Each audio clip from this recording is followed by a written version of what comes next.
Good morning po sa inyong lahat. Nung pinag-aralan natin yung mga sulat ni Paul, he talked a lot about false teachers. Nung inaral naman natin yung mga sulat ni John, eto na naman, napakaraming sinabi ni John tungkol sa mga false teachers. At ngayon din, si Jude has a lot to say about false teachers. Bakit nga ba?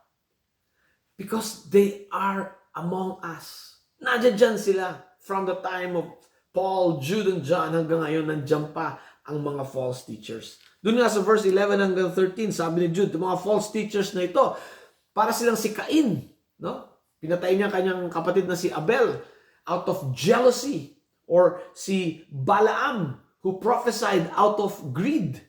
Si Korah naman, he rebelled against the leaders of God because he wanted the power himself.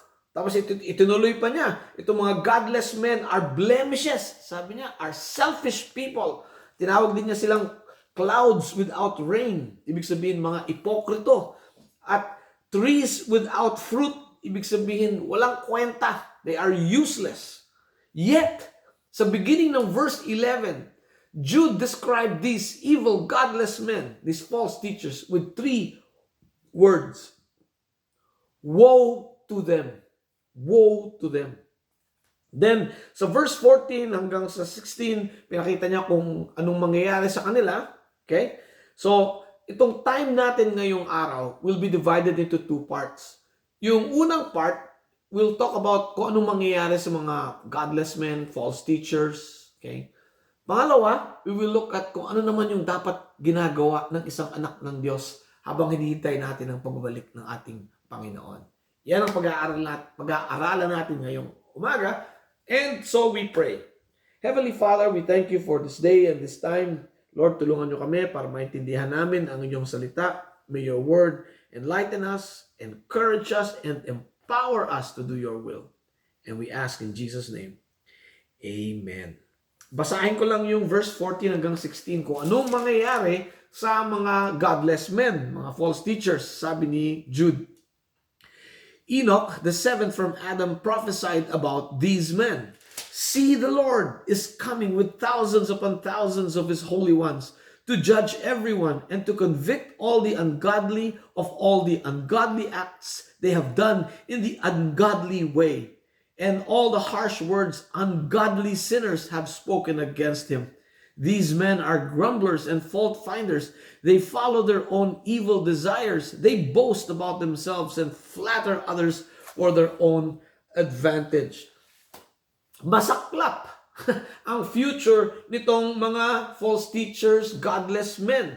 Okay? As early as 7 generations after Adam, sa time ni Enoch, he prophesied, sabi niya, see, the Lord is coming with thousands upon thousands of His Holy One to judge everyone. Itong future ng masasamang tao, nakakonekta ito sa pagbabalik ng ating Panginoong Jesus. No? Pagbalik ng ating Panginoong Jesus, they will be judged, they will be convicted, they will be sentenced to yung kung ano naman yung sentensya nila according to the justice system of God.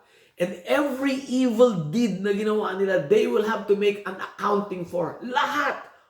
Kung hindi, akala ng tao di nakikita yung ginagawa nila, nakikita lahat ng Diyos yan at lahat yan may bilang yan at may katumbas na kaparusahan. Okay? Ano naman ang kaparusahan ng mga ito? Sa Revelations 20:10, ito mangyayari sa demonyo. And the devil who deceived them was thrown into the lake of burning sulfur, where the beast and the false prophet had been thrown. They will be tormented day and night forever and ever. Hindi lang si Satanas at yung kampon ni Satanas at lahat ng naniniwala kay Kristo, ito yung para sa kanila sa same chapter 20 verse 15.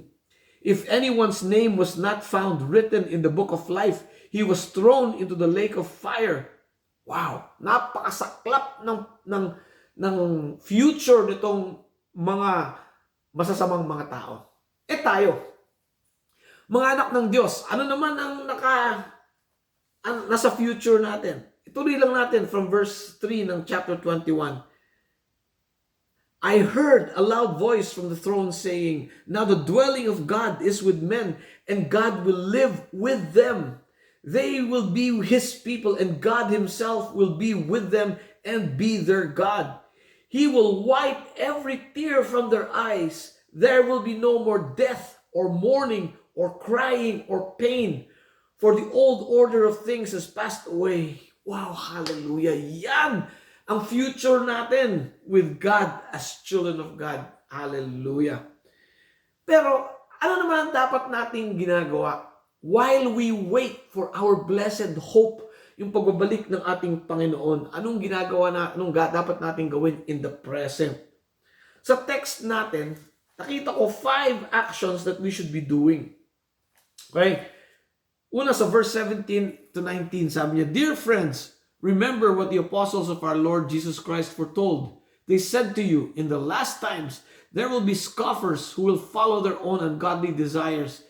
These are men who divide you, who follow mere natural instincts and do not have the Spirit." Yung natin ginagawa is to accept. Kailangan i-accept natin na itong mga masasamang tao nasa mundo ngayon. We have to accept it. Okay? We are living in the last days. Ang sabi nga ni Paul kay Timothy, you anticipate an increasing self-centeredness and self-indulgence. Sabi niya sa 2 Timothy 3:1-5. "But mark this, there will be terrible times in the last days. People will be lovers of themselves, lovers of money, boastful, proud, abusive, disobedient to their parents, ungrateful, unholy, without love, unforgiving, slanderous, without self-control, brutal, not lovers of the good, treacherous, rash, conceited, lovers of pleasure rather than lovers of God, having a form of godliness but denying its power, have nothing to do with them." Tanggapin natin na maraming masamang tao sa mundo, pero wag natin silang sasamahan. Sabi ni Paul, have nothing to do with them. Pangalawang ginagawa natin, makita natin sa verse 20. Sabi niya, "Dear friends, build yourselves up in your most holy faith." Anong ibig sabihin nito? Okay, buti na lang, yung faith natin, yung pananampalataya natin rests on a firm foundation, rests on Christ, our cornerstone. Hindi siya nakasalalay sa ating faith, no? Ang sabi ni Peter sa 1 Peter 2:6, "For it stands in Scripture, behold, I am laying in Zion a stone, a cornerstone, chosen and precious, and whoever believes in him will not be put to shame." Because Jesus is our cornerstone, siya yung basihan ng ating faith. Okay? Ngayon, as we read, listen, study Scripture, yung mga truth na natutunan natin, na pag-aralan natin, nalaman natin, dapat nating i-apply sa buhay natin. Gawin natin sa buhay natin itong mga truth na ito. Naalala ko tuloy yung kwento ng isang kaibigan ko, bumili ng gym equipment dahil gusto magpalaki ng katawan at, buff. After 1 year, hindi pa rin siya buff. Sabi ko, bakit? Sabi niya, binili ko yung mga equipment, kala ko, galalaki na yung katawan ko. Kailangan pala gamitin. Okay? We need to apply the truth of Scripture in our life. That's how we build up our most holy faith. Amen. Number 3, we need to, sabi ng verse 20, pray in the Spirit. Ano ibig sabihin ng pray in the Spirit? It means we need to pray in the power and in the strength of the Holy Spirit. Ito sabi ni Paul sa Ephesians 6:18. Pray in the Spirit on all occasions. Dapat sa lahat ng okasyon we pray in the Spirit. Pero paano tayo magpe-pray in the Spirit, no? Kung wala yung banal na Espiritu sa puso natin? Hindi mangyayari yan. Kailangan nasa puso natin ang banal na Espiritu. At hindi pupunta ang banal na Espiritu dito hanggat hindi natin natatanggap yung righteousness ni Christ. Kailangan tanggapin natin yung righteousness ni Christ. Pag natanggap natin yung righteousness ni Christ, righteous na tayo, pwede nang manahan yung Holy Spirit sa puso natin. Then we can pray in the Spirit. Ito sabi ni James, James 5:16, the prayer of a righteous person is powerful and effective. Kaya powerful and effective yung prayer ng righteous person. Dahil ngayon, he prays in the Spirit. Hindi niya pinagpe-pray yung kagustuhan niya, pero ano yung kagustuhan ng Diyos. Pag pinagpe-pray natin yung will ng Panginoon, our prayers will always be powerful and effective. Hallelujah. Pero to pray in the Spirit means to have a change of heart. Kailangan yung puso natin is where the Holy Spirit not only lives, but reigns. Siya yung nagpapatakbo ng puso natin. Number 4, verse 21. Sabi niya,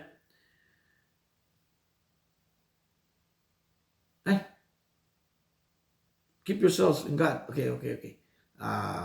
Verse 21 nga, keep yourselves in God's love as you wait for the mercy of our Lord Jesus Christ to bring you to eternal life. Nalito ako. Okay, tama ako. Verse 21. Ibig sabihin, we need to live close to God. Ano ba? How do we live close to God? Paano ba yung buhay natin ay laging malapit sa Diyos? One word. Isang word lang. Ano yung word na yan? Obedience. Pag obedient tayo, ang sinasabi natin sa Panginoon, Panginoon, I love you. I trust that you know what is good for me. Yan ang nangyayari when we become obedient. Okay? Sabi nga ng ating Panginoon, if you love me, you will obey my commands.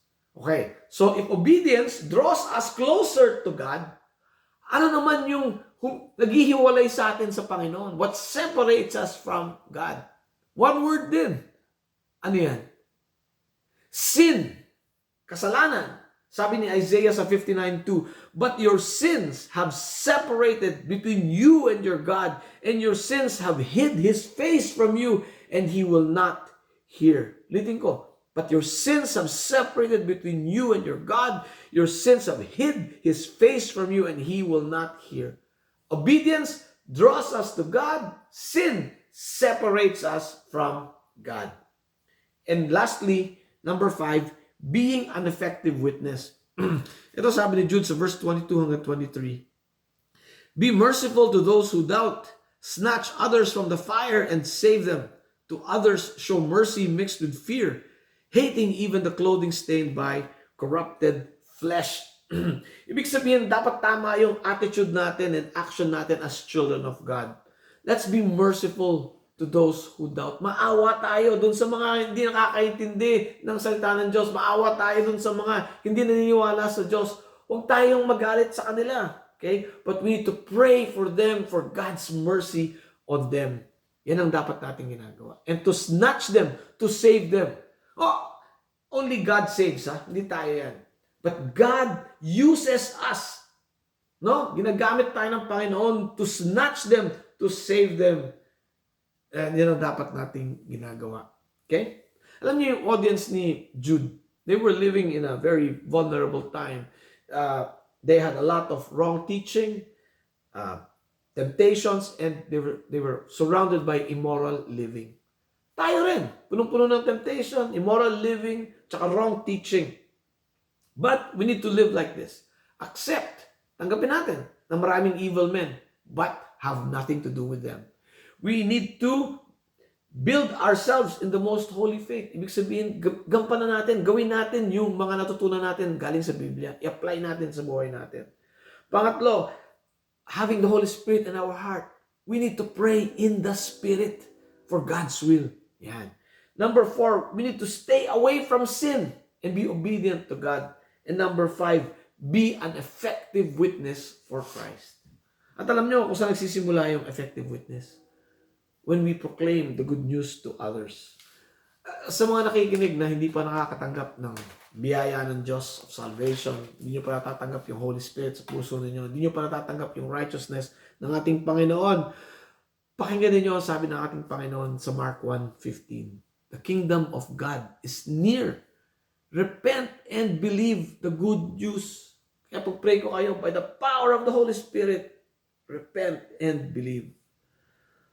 Ngayon naman, para sa atin who have already received the power of the Holy Spirit, who are living in the power of the Holy Spirit, have received the righteousness of Christ, ito naman yung ating papuri sa Diyos, verse 24 hanggang dulo. To Him who is able to keep you from falling and to present you before His glorious presence without fault and with great joy, to the only God, our Savior, be glory, majesty, power, and authority through Jesus Christ our Lord, before all ages, now and forevermore. And all God's children pray, Yes, Lord. Amen. Have a great week and God bless you.